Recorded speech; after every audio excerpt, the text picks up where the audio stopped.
C'è qualcuno là fuori? C'è qualcuno là fuori? Benvenuti al Christian Podcast. 이 세상에서 마지막 레이디오.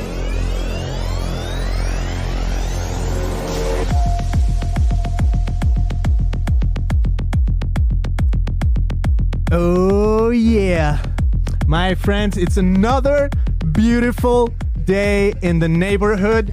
You guys know me. My name is Beto Gudiño with Christian Podcast, and today is going to be an amazing episode.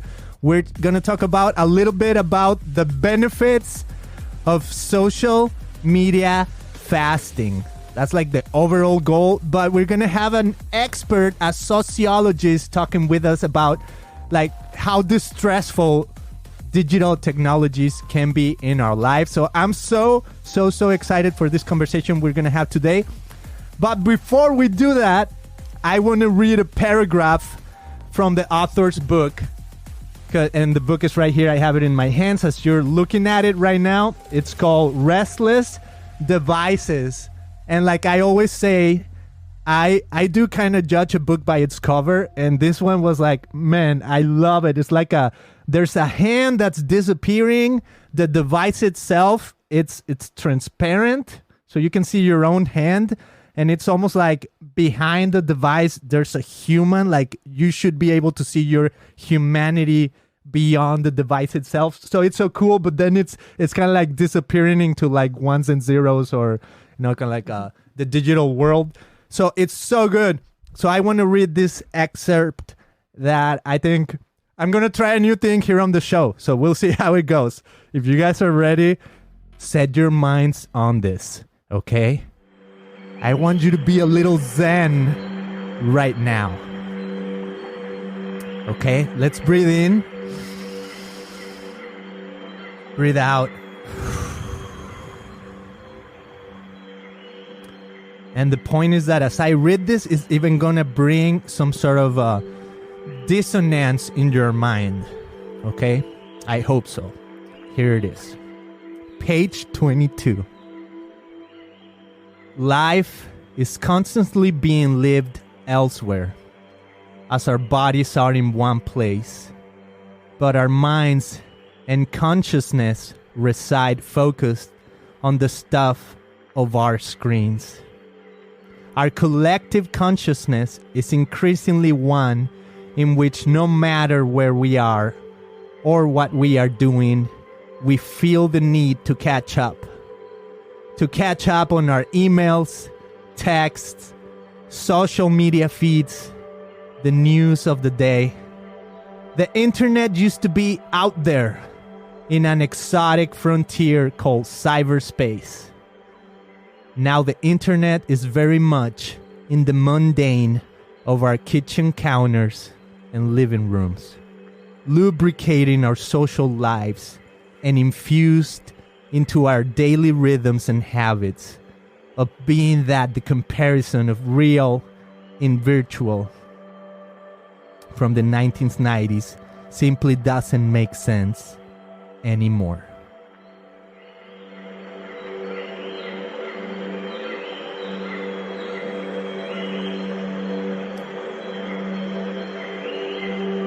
Wow. That's so profound right there. Felicia, welcome to the show. How are you doing today? I'm doing well. Thanks so much for having me. Awesome. Well, Felicia, I'm so excited to have you. And like I was saying, I was reading a little bit of your book, and I was hoping it would bring a little bit of dissonance to people listening, with the background of like beautiful birds, and it's almost like you're in a rainforest.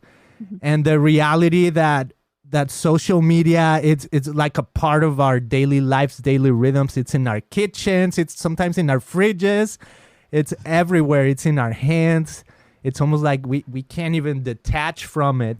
So there's a lot to that. But Felicia, can you tell us, like, just to introduce yourself, tell us a little bit of who you are and what you do. Yeah, sure. So I am a professor of sociology. I teach at Westmont College, which is a Christian liberal arts school in California. I've been here 9 years, and I do research on the social and cultural effects of digital and media technologies. And so I'm interested in how our digital routines impact how we do relationships and how we do community and how we imagine and even understand our identities. And so, yeah, I have been teaching, but also writing and thinking about this topic for a while. Wow. Okay, so you're the perfect person to have on our show today because I think you're an expert in the realities of social media and digital technologies. So as I was saying, I have the book in my hands, and the first thing that I want to do is that I'm doing here on the show lately is that I offer an emoji reaction.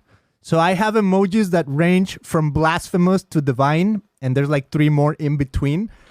And out of those, I feel like, wow, when I read this book, if I was on Facebook and I was pushing one of the emojis, if I had my own emojis, which one would I push? And I have this thing called the emoji tombola. So we're going to go to the emoji tombola and just offer you a reaction out of these 5 emojis that I have. So are you ready for my reaction to Restless Devices? Here we go. Looks good. Oh, yeah. So, emoji tombola. What's going to be our reaction to Restless Devices?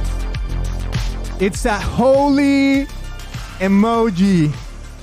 Holy emoji reaction. So, first of all, Felicia, how do you feel about getting the holy emoji reaction to Restless Devices? I'm just glad I didn't end up in the red, you know? I was nervous there. You're going to put me in blasphemous. But yeah, I'm glad I'm on that side. Awesome. That's what people have been concerned lately on my show. Is like, oh, I hope I don't make it to blasphemous. There's been a few. I try to make it fun, and then, we can talk about it anyways. But yes, I feel like when I think of the digital technologies, but also when I think of your approach to what really the work that you do in the book, I'm like, wow, so helpful, because in a sense you offer tools for people to a little bit like disengage from just like the constancy of living our lives in like a digital reality, right? I used to tease people saying that I was the avatar of Beto Gudinho, because I feel like when I record an episode, then it's there, and it's like, it's not me anymore. It's like my avatar that stays on the internet forever, right? Now I'm doing emoji reactions and whatnot. But, so I guess the first question I want to ask you, Felicia, and I'll just make it general. Are souls lost to productivity? Oh, our souls lost to productivity. You are starting big here. We just go for it. Yeah, I think in American society, productivity is king. I mean, it's where we find our identity and our significance, and I think that is one part of why our devices and our digital technologies are as appealing and as attractive as they are, right? Because they promise productivity. They promise the capacity to multitask. They promise the capacity to engage in product 24/7, right? Like you can be doing it while you're waiting online at the checkout, right? You can be productive. And so as to whether our souls are being lost to it, if we think of productivity as, I'll use a kind of old-fashioned word in the Christian tradition, an idol, right? If we think of it as a kind of idol, a something that we find our significance in, right? Ultimately, then I think a lot of us we're drawn to it, right? We're trapped because we're serving the idol of productivity. But it's not giving us a lot back, right? And it's failing a lot of us now, I think. A lot of us are super tired. We're exhausted. We know it's unsustainable, but we don't know what to do. So I think If your question is about discipleship in the end of the day, like, are people of faith really needing to struggle, right, against the idol of productivity? There's nothing wrong with being productive. It's when it's an idol, right? Yeah. That then it becomes destructive. Wow. That's so good. So I'm a communications guy. I have a degree in communications from a university in Mexico. And so I remember, and this was like 20 years ago when I was going there, even though I graduated 20 years later. It's a long story, but that's for another day. But it's so interesting to just witness how technology and communications have shifted in the last 20 years, right? It's been happening like since the last 100 years, but it's been so rapidly changing as we enter like the new century. So I love how sometimes in the book you talk about like the story of the internet and like the main characters that have participated in it, and even like the predictions as the internet was starting, and then kind of like, okay, looking back 30 years later, or however many years the internet has been around, kind of like, okay, this is where we got it right, this is where we got it wrong. Let's step back a little bit and tell me, like, what have you witnessed? Where can you tell us, like, I think this is where we're not so bad, I think this is where we're really bad, and just in a broad perspective, like, what have you witnessed in terms of the progress of the internet? Yeah. So back in the day, when the internet was kind of hit the mainstream, I think there was a lot of hope that it would connect us to each other, right? Enable us to be in touch with people who are geographically far, that it would empower people who usually don't have much of a platform, right? And are often marginalized in society. And that it would free us from our bodies, right? And all the limitations of our bodies. And in a lot of ways, I think those predictions came true, right? Like we can communicate instantaneously with people on the other side of the world. There are so many voices now that can, in theory, be heard on the internet, though we have to, all those voices are having to, try to cut through a lot of noise, right? Wow. And in many ways, we can do so much more when we're not dragging our bodies around with us, right? But at the same time, with all of that said, I think I think the early predictions was that when we got all those three things, like everything would be better. Like people would understand each other, we would live harmoniously, all the authoritarian powers would be toppled, right? Democracy would reign. And, we look around today, and like everyone would be happy, right?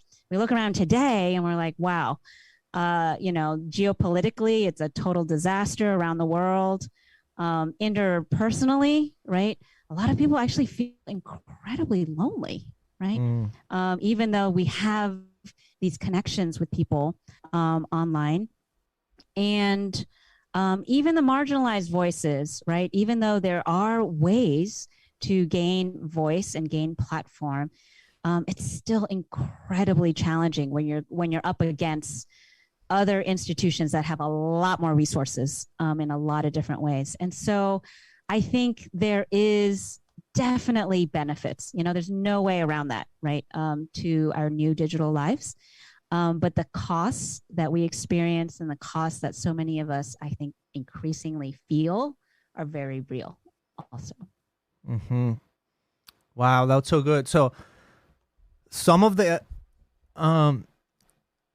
like like I can picture when the iPhone was starting and, people started having like a computer in your hands versus, a phone where you would call people and maybe text people. That was, what it used to be for. To now you have like an entire computer in your hands. And then I remember like the very first images that we were getting from around the world was, people staring at the screen on the streets, like all the time, right? You're waiting for a bus and you're looking at the screen. You're walking in the street, you're looking at the screen, like everywhere looking at the screen. And I guess back in the days, there was this sense of, are we becoming like zombies, right? Like people who are not paying attention to the surroundings, like so focused, like you're there, but your mind is somewhere else, like we were reading at the beginning. And it, I don't know, like, do you think that's like people are now used to seeing that it doesn't shock us anymore? Do you think there's a little bit of that? Why do you think are some of those things we're giving up? Yeah, no, that's great. I think in the beginning, we were surprised, and we kind of laughed at people that ran into, street lights or something, or tripped over the curb, right? Yeah. But what's so interesting, I think, about human beings is that we adapt, right? And it doesn't mean that we adapt in a healthy way or that adaptation is good. It's just that we kind of normalize, right? We get used to things. And so I think we've kind of gotten used to people just looking at their phones and not being aware or even really present to the people around them. We do that even with our friends, right? Like we let them, like we give them permission to ignore us, right? When there's a notification and we're having a conversation and we're just like, oh, no, go ahead, check your notification, right? Like there's this very interesting way in which we have all come to really privilege what happens on the screen over and above the things that are happening proximate to us, whether it's the people or what's happening on the street. And I think that is something that is, to me, really troubling, in that what's happening on our screens seems to be more important than my family member who's talking to me or my best friend who's trying to have a conversation with me. Our brains are, not only are we kind of adapting to certain social norms, but our brains, right, are being trained in such a way that we kind of compulsively respond to our screens now, right, over and above a human being who is with us or what's happening around us. Yeah, so you talk about some of like the psychological traits behind the way these devices functioned on your book. And like, for example, you talk about the Skinner box, the iron cage rationality. There's a phrase called networked individualism. You talk about the Jesus phone, that it was one of the first phrases when the iPhone came out. So I want to talk about a little bit of like those psychological elements that are behind like these technologies that are, in a sense, I guess the thing is that they are made to get almost like our full and complete attention, right? Like, can you tell me a little bit, maybe even just like, what is the Skinner box example or the test or whatever that was? Yeah, so the Skinner box is a experiment or research that was done by B.F. Skinner, who is a behavioral psychologist, who is seeing if he could train a rat to engage in certain behaviors. And so the Skinner box involved a rat that had to press a lever to get food, right? And what Skinner discovered was that he could train the rat more effectively when every time when the rat pressed the lever, there wasn't food that came every single time, right? It came intermittently, right? It would sometimes come, it would sometimes not come. And it was that intermittent sort of delivery of the benefit, the positive reinforcement, right, of pressing the lever to get the food. It was that intermittent, infrequent pattern that actually trained the rat more effectively to constantly press the lever. Right. And the idea is that, this is kind of depressing, but we're comparing ourselves to rats, right? Human beings are like rats, right? Great. Like we can be, right? We can be trained, right? conditioned to constantly, quote unquote, press a lever. You might think of that as check our social media feeds, or I always gesture to my students, when we take our thumbs and we scroll down, right, to refresh, right? We're constantly trying to refresh the feed to see if there's a new post or we get some new response, right? We do that more when we actually don't get a positive response or don't get any response every single time, right? And that's why we check so constantly, because sometimes we check and nothing's happened, right? And we're like, I gotta check again 30 seconds later, maybe something's happened. Yes. And so, I think I'm saying something that we all experience, like I experience it all the time, right? And so the idea is we get conditioned in such a way that we get to the point where we don't even realize we're doing it. We don't even realize we're checking. We don't even know why we're checking anymore. We just got habituated, right? And the idea is that Silicon Valley, these tech companies, when they built these platforms, these services, they went to this research. They said, hey, human beings work this way.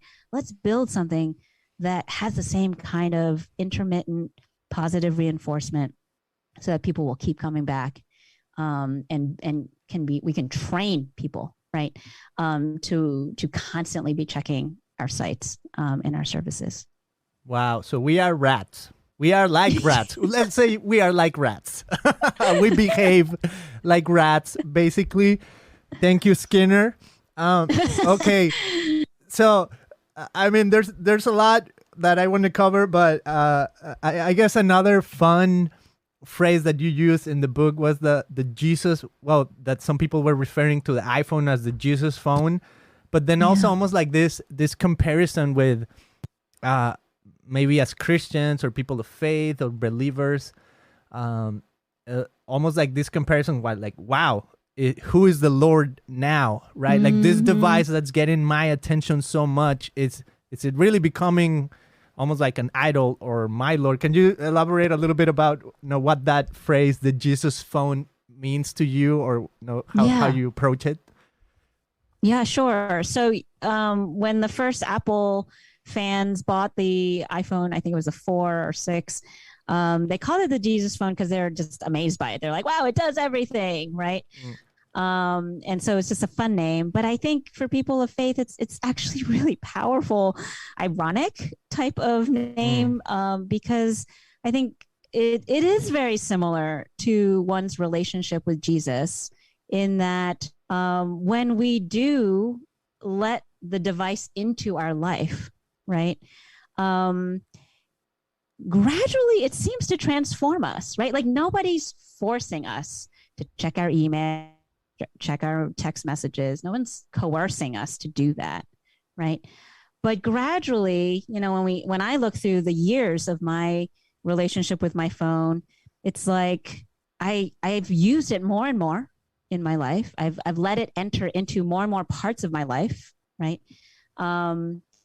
And it's impacting me, right? It's on my mind, right? I think about what might be happening on social media, what may be happening in my messages as the notification goes off, right? Thinking about the emails that I have to write, even when I'm not on the device. And I think for people of faith, in many ways, that's an interesting parallel, right? To the role that our following of Jesus theoretically should take.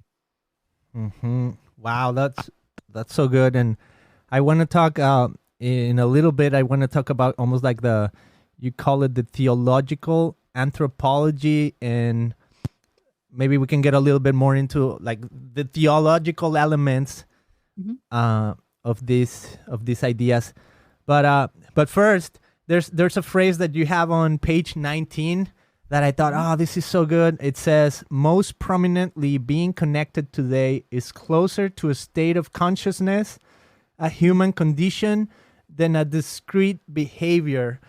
And is that the metaverse? Is like a state of like collective consciousness somewhere out there in a realm floating in cyberspace?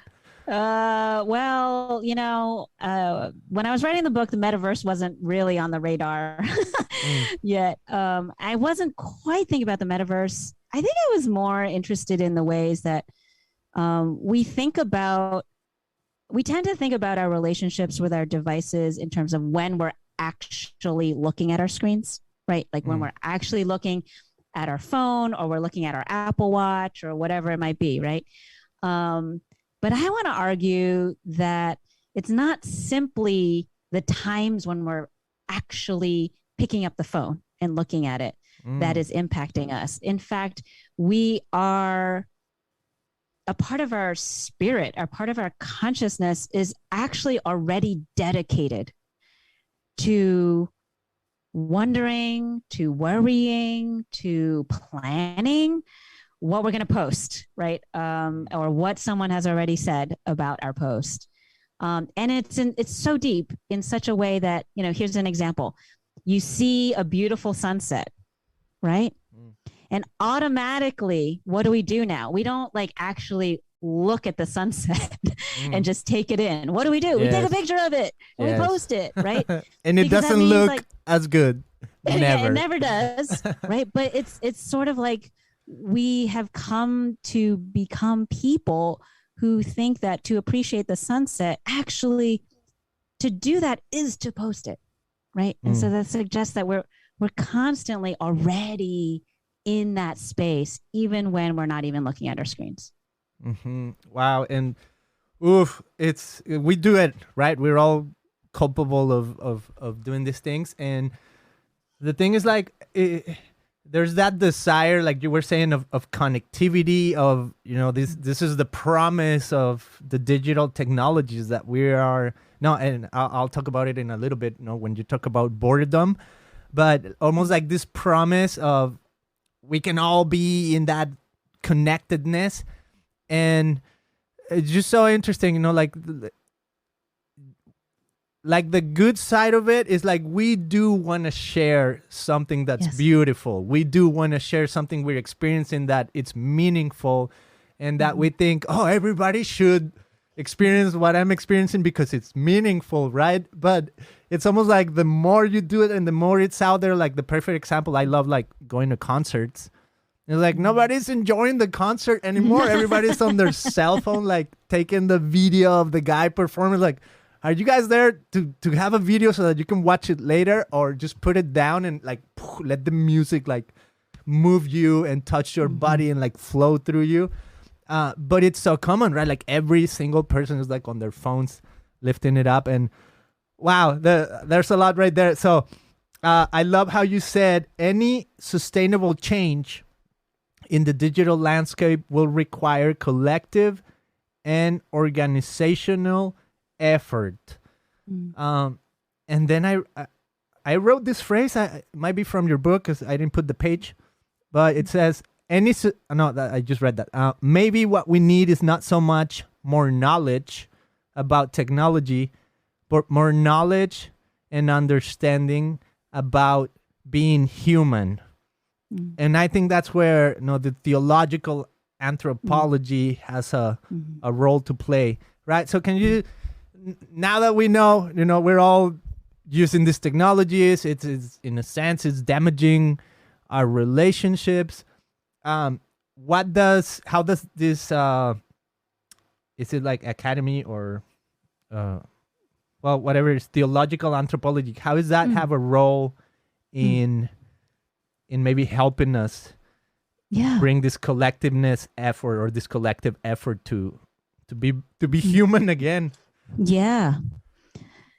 So I think when we are feeling discontent or exhausted or stressed out by our digital lives, it can often be just very difficult to figure out what's going on, right? Because we're just overwhelmed and we don't know how to make it stop. We don't know what to do with ourselves to get unstuck, right?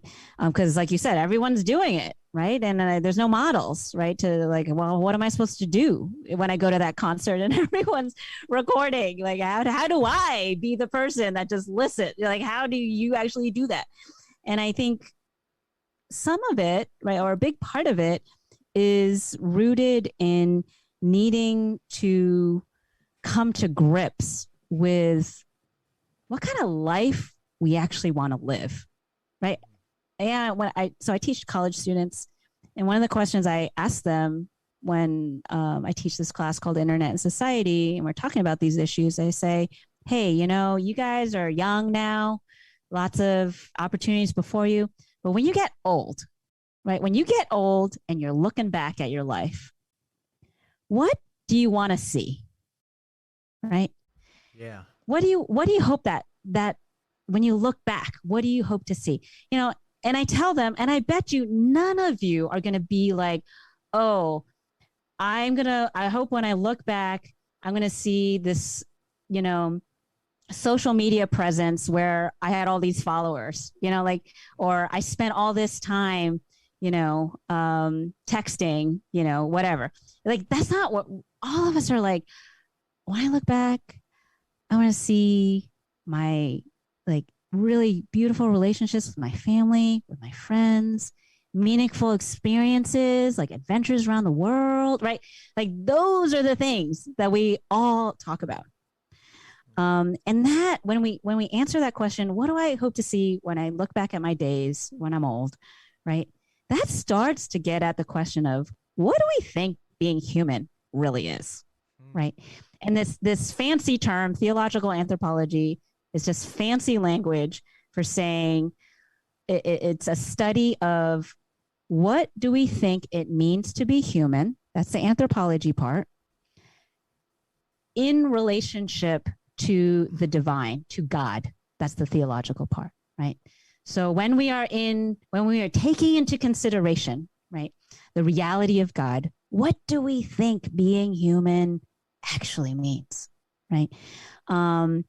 And I love that you actually paired the point about the collective and this anthropology, because I think that gets at something very essential, right? That being human is relational, right? But not merely in a, hey, I post one picture, you post one picture, and we hit like, right? Or we send each other a nice emoji, right? Like, we all know that's nice and that's satisfying, but we also know, like, we want more, right? Like, we want more than that, right?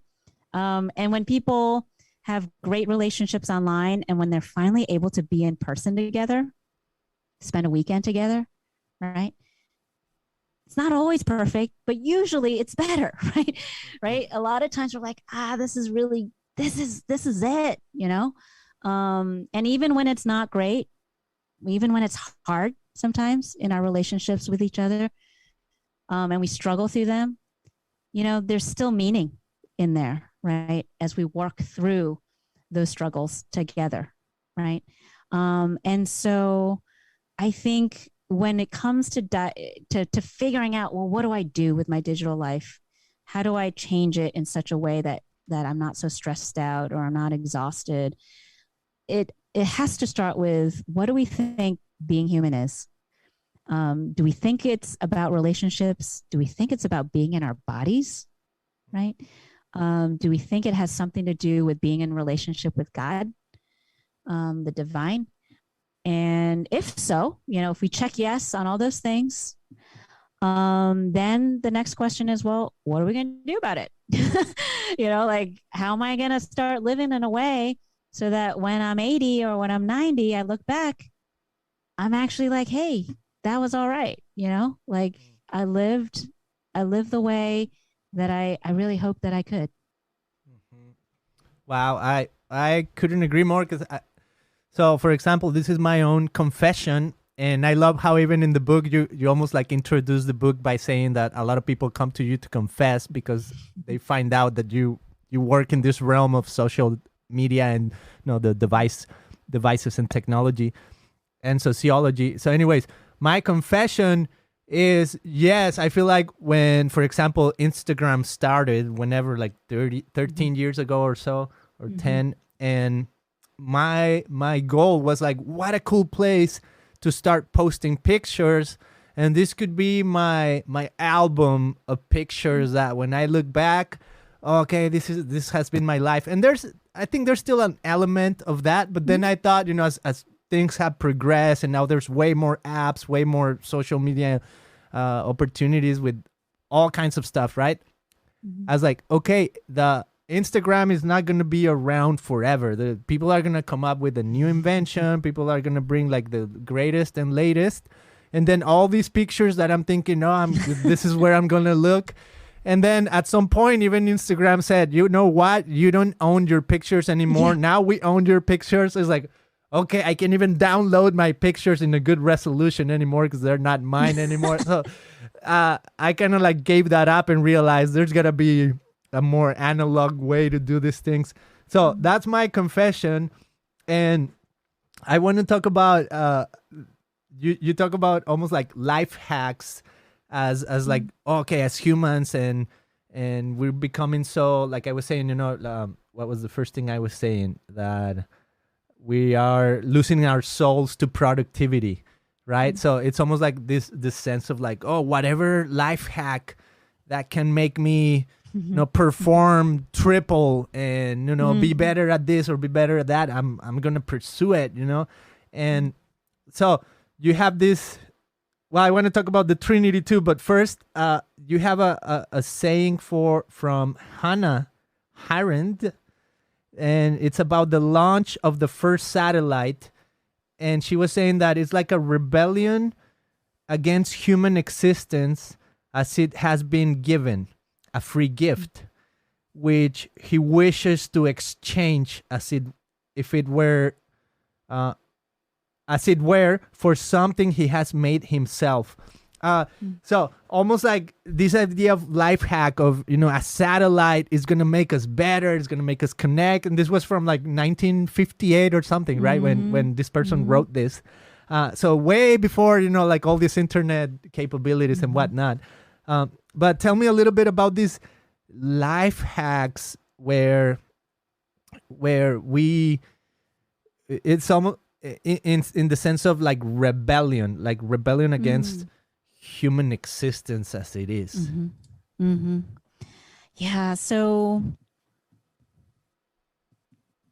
that quote by Hannah Arendt is so interesting because it gets at the heart of so many of our dissatisfactions as human beings. Like it's a drag that we can only be in one place at one time, Like I always tell my kids that if I could have one superpower, I would have the superpower of bilocation, so I could be at two places at once and be doing things separate, two places. Yes. Got to tell Marvel to come up with something like that. Yes. But the thing about being a Christian and the theological anthropology is actually coming to a place of accepting our humanity in all of its potential and all of its limitations, right? That is that as human beings, we are created with bodies that were meant to occupy a particular time, a particular place, and there is limitations, right? That we can't do everything and more. We can only do so much. We all have to sleep, right? And we all have to eat to survive and to thrive. And so many of us, I think, have lived into an expectation that, hey, oh man, if I could just sleep less and I could eat less, I could just keep on getting things done, right? That would be a better life, right? But I think the scriptures actually tell us, right? And even in the incarnation of Jesus as a human being, right? It suggests that, no, like it's actually good. Like it is good to want to eat. It is good to want to sleep. Like these are gifts. Right? Resting and eating, these are gifts of time, gifts of experience. And so instead of resisting it and fighting against it, what would, my book is basically asking like, what would it be like to actually accept and kind of lean into some of this stuff, right? And lean into the rest that God wants to give us as a gift, lean into the enjoyment of food, right? And often food eaten with friends and family, right? In communion with others. there's something holy about that. That there's so much meaningfulness and fulfillment, right? That doesn't come from productivity, right? In fact, comes from things in our lives that often feel fairly unproductive, but in fact are truly fulfilling because that's how we were created as human beings. Wow. That's so good. Love it. And there's, well, I have so many phrases that I wrote down, but I also want to get to our, our part where we talk about from blasphemous to divine, which is your opportunity to go through the emoji reactions. So I'm going to choose right now one of the topics that I found like super helpful when you talk about the Trinity and kind of like your understanding of what the Trinity meant. And it was almost like you were saying, I kind of knew what it meant, God the Father, the Son, and the Holy Spirit. But then you quote Colin Gunton, who says God's very essence consists of being in relationship.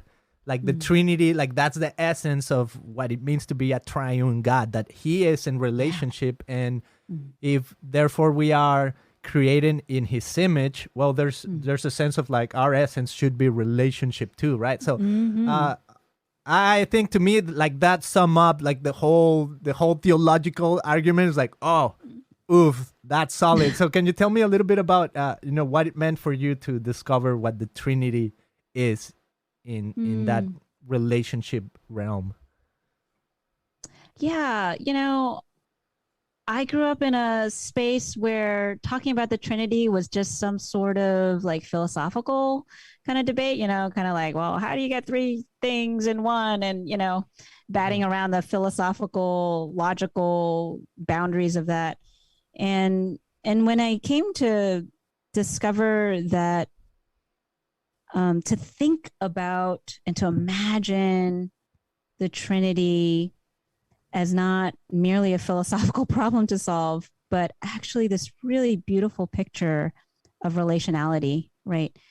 Where it would be possible for three beings to actually be one, right? That they are intertwined with each other, that their identities depend on each other, and that they're distinct still, right? I just think the puzzle of how it works in the Trinity is so much the puzzle that we're working through, the challenge of what we're working through in contemporary culture, right?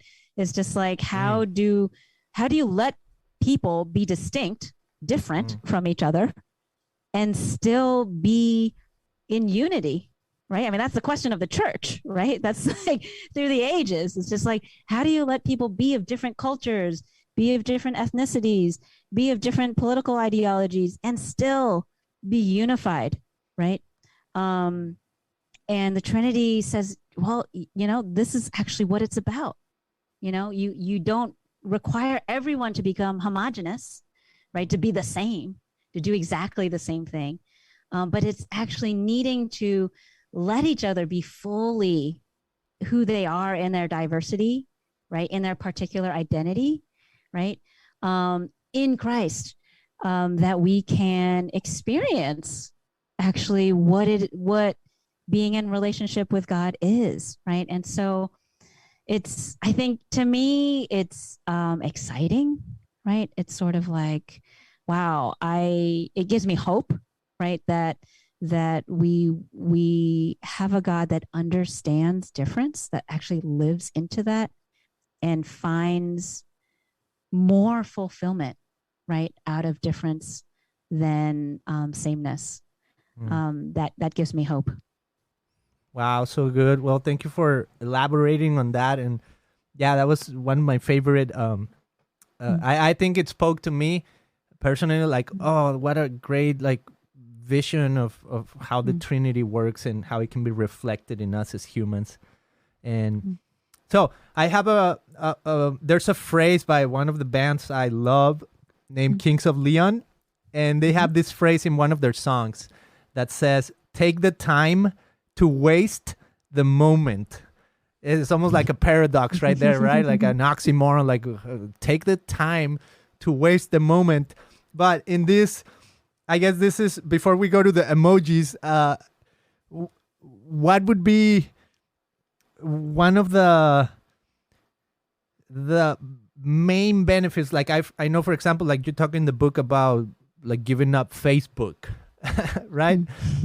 So is there like, if you do this one thing, it's going to be so helpful in this way, like the main benefit of social media fast, of giving up maybe an app or your notifications, or is there like one thing you would call people or invite them to? If you do this, you're going to experience this thing.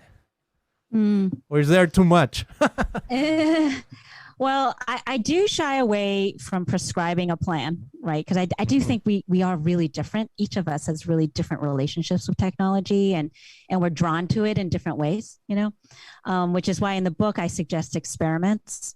Like we got to try different things to figure out what works for us. But I do think one general principle that I think might be helpful is finding a way to start our day without any devices. And what I mean is like 10 minutes, like when I wake up, the first 10 minutes, if I can just spend it not looking at my phone, not looking at my feed, not looking at my text, not looking at my calendar, not looking at, right? There's 10 minutes where I actually feel the slippers that I walk in, smell the coffee that I'm drinking, actually see what is outside the window, right? Take a couple breaths like you started this episode with, right? Just a little bit of grounding, and we all have different things, for some of us, we might, want to stretch. We might want to listen to a song. We might want to play a song if anyone out there is talented, right? But like doing the thing that's 10 minutes that just lets you enter into your body, be present before you let all of it come in on the phone. And for some of us, that might mean having to get an alarm clock. This is what my students always tell me, because they wake up, they touch their phones because it's their alarm clock. And I'm like, well, maybe you need to get an analog alarm clock, like old school, yes, right? So you can put your phone somewhere else and wake up and spend 10 minutes without it. Yeah. Wow. So good. Okay. So we are going to go from blasphemous to divine based on our emoji reactions. And I'll give you one of them. This is mine. This is my own idea that I was thinking as we were talking. I'm like, okay, I'll give you a freebie with blasphemous. I was thinking, as we were talking about being present, I thought the most blasphemous technology that we could ever invent would be teleportation. As you were talking about, I wish I could be in all kinds of places. I'm like, if one day, for whatever reason, that becomes a reality, I think that's the end of humanity. Like, like we are in big trouble. Teleportation would be like, we lose ourselves. But what would be the most blasphemous idea that you can think of when it comes to social media or the digital age and technology? This is a question for me? Yes. Ooh. I think it would be, you joked about the metaverse. I think the most blasphemous thing, kind of, this is along your lines, is if we could actually like know what other people are actually thinking through our technologies. That would be really bad. Like if we could read each other's minds. Yes. That would be a real mind trip that would go very badly. Wow. Okay.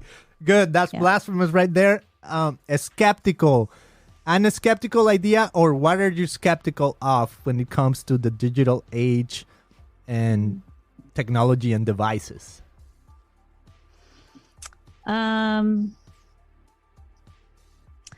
I think I would be skeptical about our technology, the tech companies' capacity to know what's good for us. I just think that most of the folks that are making the decisions haven't spent enough time looking at history, thinking about the vulnerabilities that people actually experience in their lives, to be careful, right? To be careful about the kinds of technologies that they promote. So good. All right, let's move on to inspired emoji. Where do you see something that inspires you, or inspiration, or something that you feel like it's inspired in this realm? My first thought, and this is about church life, my first thought went to, there's a movement that I recently learned about where there are churches that are starting up that are about eating together, right? Like when they get together, they don't do like all the standard Sunday worship stuff. Like they get together and they actually eat. Like that is the time to do church together. Wow. Not like after service, not down in the basement, like eating together. And that strikes me as getting something very right that I don't know a whole lot about, but I'd love to learn more about. Wow. Yeah, that's inspiring right there. So good. Okay, something holy when it comes to technology, the digital age, and devices.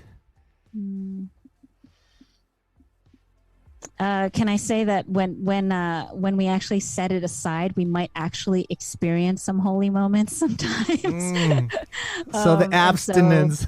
Yeah, exactly. And again, not like full on. I mean, it could just be 10 minutes, right? Where it's like we create a little time, we protect that time where we can have our eyes open to a bit of holiness that's like right in front of us, whether it's in a person or something in nature.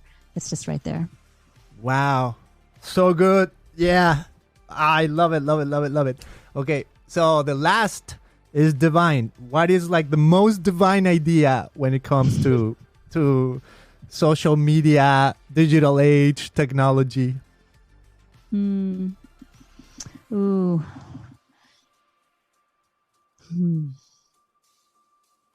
I don't know. That one's a hard one, Beto. I think that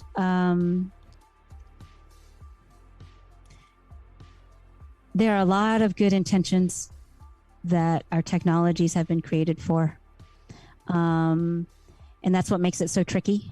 Because, these technologies, social media were created to help us connect. And there's been a lot of good.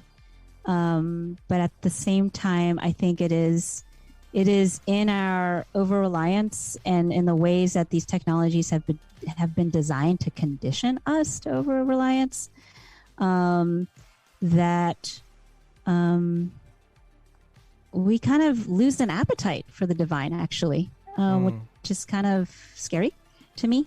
But I think what's exciting, maybe this gets back to inspired, is I think especially young people, even though they're growing up in it, I think they might see more clearly because there's a hunger for the divine that I see in a lot of my students. And when they taste it, they're like, yeah, I want more of this. So that's exciting to me. Wow. There it is.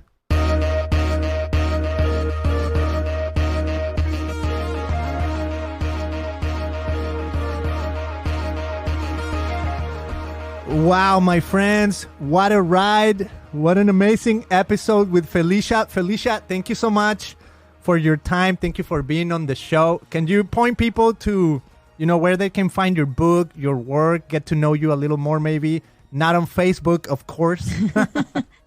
Yeah, so I have a personal website.